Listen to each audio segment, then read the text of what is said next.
You fool! You could have ended him! Dr. Grant shouted at Dr. Charles, while everyone else just sat there completely unfazed. They're used to it because it's not her first outburst. Not even the first of the day. It was syphilis. What else was I supposed to treat him with? It's not like he told me he was allergic to penicillin, Charles fought back. And who is the idiot that's supposed to find out? Is it the guy with the coma down the hall? Or is it one of the ladies downstairs getting her uterus checked out? Or maybe, I don't know, just taking a shot in the dark here, could it be the responsibility of the doctor that's diagnosing him? Dr. Grant stood up again. Get out, Charles. Go work in the emergency room until I tell you otherwise. Charles throws down the file that he's holding and leaves. Don't the rest of you perhaps have some work to do? Dr. Grant crosses her legs on the table while everyone else gets up and leaves. Dr. Steve remains, however, who stayed in the same position the entire time, reading a file as if nothing had happened. Steve says without even looking up, "Emergency room. Really? How else is he gonna learn?" Dr. Grant responds. And the fact that you two are sleeping together has nothing to do with it? Steve says. I will not treat him any differently just because we are, snapped Dr. Grant.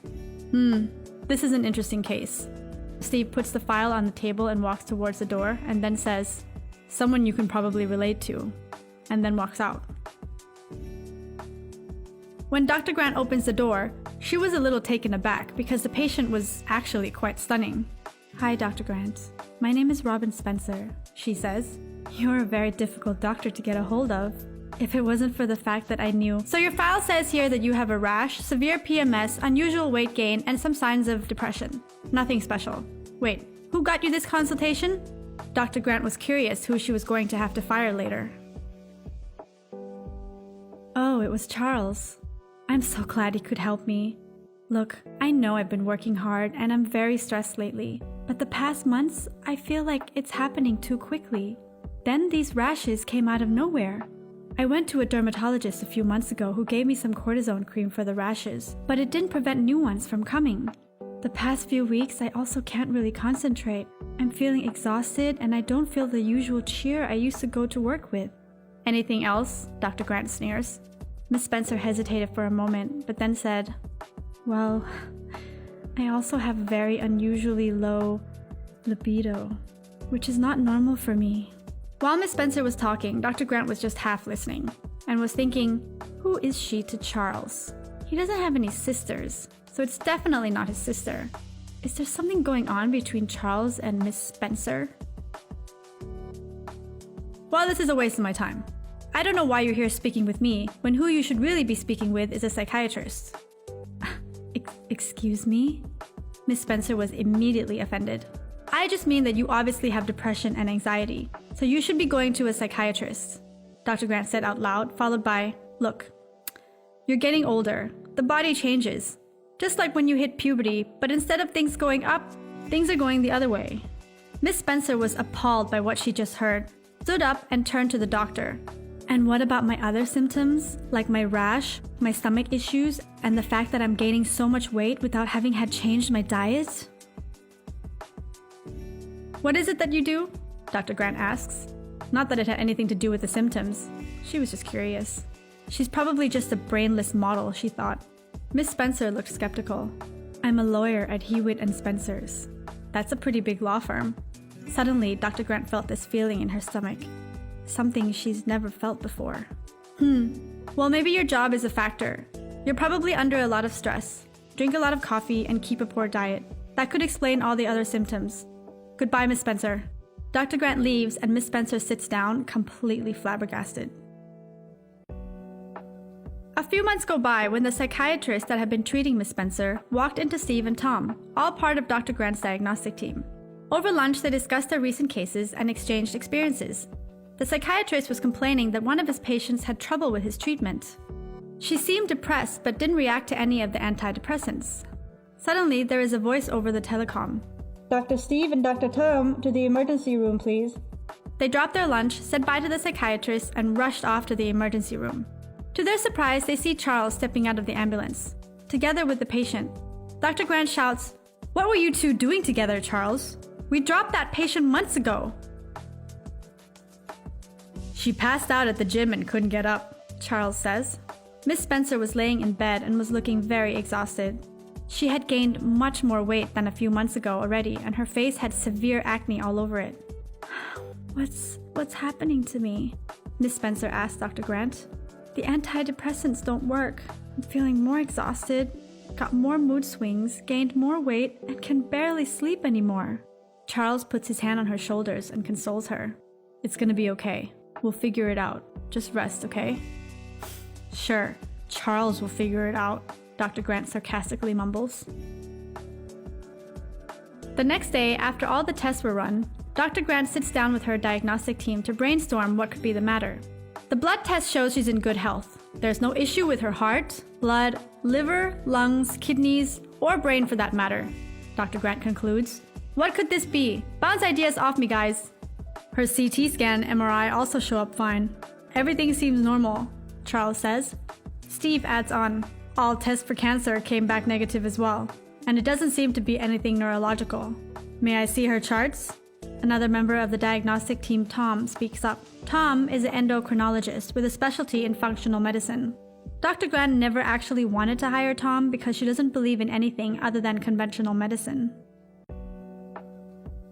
Dr. Grant handed her charts to Tom and looked at him condescendingly, waiting for him to say something. She's a lawyer at a big law firm, which means a stressful job, a lot of coffee, not much rest, and her age. It could be an imbalance with her hormones. Maybe we should have our new clinic run a hormone level screen. Dr. Grant rolls her eyes. Thanks for playing, Tom, but let's drop all the new age crap, okay? Can we stick to a normal diagnosis, please? Without saying anything, Tom stands up and walks out the door. You didn't have to do that, Charles says to Dr. Grant. Tom is the best in his field, and you know it. Maybe you should give him a chance sometimes. Dr. Grant changes the subject and suspiciously asks once more. So, why were you with Miss Spencer when she passed out anyway? None of your business, Charles replies, seeing some serious jealousy in Dr. Grant.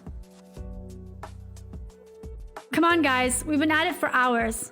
Her family has no history of any chronic illnesses or genetic disorders. She's too young for menopause. Her CT, MRI, blood work, and X-ray show that she's fine, but she's exhausted with a rash, severe PMS, digestive issues, insomnia, diarrhea, and depression and anxiety.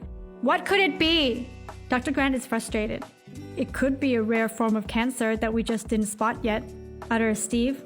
It fits the general array of symptoms, and I think we should widen our screen with more special cancer markers. Also, I do think we should at least try the hormone analysis Tom suggested. It can't hurt to just do the test and see what comes out. Well, I'm not sold, Steve, but we don't seem to have any better ideas, says Dr. Grant. So go ahead, run your tests. Come find me when you have the results. Meanwhile, Dr. Grant puts on her usual inspirational jazz music, pours herself into her medical books, and zones out, hoping for her usual epiphany which gets her the diagnosis. Steve performs his cancer marker tests, and Charles hurries to inform Tom on the approval to do the comprehensive functional medical tests on Miss Spencer. Tom says to Charles, "All right, let's perform the 3 basic tests first, including hormone analysis, food intolerance tests, and micronutrient analysis. My suspicion is that she might have an imbalance in her hormones, so we should particularly test her levels of estrogen, testosterone, progesterone, insulin, cortisol, and thyroid." While waiting for the results, Charles walks by Dr. Grant's office saying, "Hey, I just want to say thank you for approving the additional test Tom is performing. I understand that it's against your beliefs, but it might yield a diagnosis after all." Dr. Grant sneers back. "Yeah, well, at least it gives me some alone time to think by myself. You guys can go ahead and waste your time on those tests. Anyway, I wanted to ask you, what's going on between you and Miss Spencer? I've seen the look she's been giving you." At that moment, Tom walks in, not realizing he is interrupting a private moment, saying, "Look at these hormone analyses. Almost all of her hormones are off their normal ranges. It's clear that her adrenal glands are fatigued. Dr. Grant, I think we have ourselves a diagnosis here." To the anger of Dr. Grant, Charles immediately jumps up and says, "All right, let's go see Miss Spencer immediately and share this incredible news with her." As Charles walks into Miss Spencer's room, almost out of breath, he says, "We found what the underlying issue is. It will take a few months for you to fully recover, but you're gonna be just fine." Tom takes over and continues. Miss Spencer, we found imbalances in several of your hormones. You're low on many essential micronutrients and you are gluten intolerant, so no more donuts for breakfast. We're gonna treat you over the coming months with tailored hormone therapy and customized IV drips to provide you with the necessary nutrients quickly. These treatments will help, but you will have to change a few things, and once you do, you will notice very quickly your PMS symptoms will start to disappear. You can't keep working the way you do though. Take time for yourself on the weekends and go on a holiday every now and then. Trust your team to get the job done. Hire a chef to cook healthy meals for you and switch from coffee to tea or just plain water. You will have to avoid all grains that contain gluten as well. We'll ask you to come in for regular checkups to ensure your hormone levels are returning to their normal ranges. A few months pass by when suddenly Dr. Grant hears a woman call out her name as she's walking from the parking lot into the hospital.